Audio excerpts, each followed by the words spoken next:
ठरलं तर मग. मालिकेच्या पुढील भागामध्ये अखेर आता वंदना जाधव सुद्धा घरी आलेली असते. याच मुलीनं माझ्या मुलाच आयुष्य उद्ध्वस्त केला, त्याला लहानपणीच पांगळं केलं. तर प्रिया खोटं बोलत असते की मी असं काहीही केलेलं नाहीये.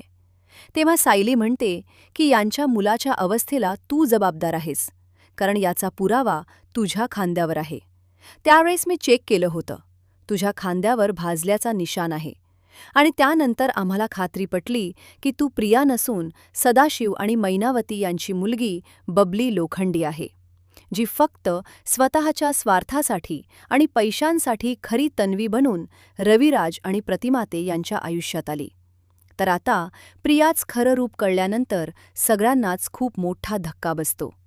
तर मित्रांनो, खोट्या तन्वीच सत्य तर समोर आले, पण लवकरच खरी तन्वी कोण आहे हे सुद्धा आता आपल्याला मालिकेत पाहायला मिळणार.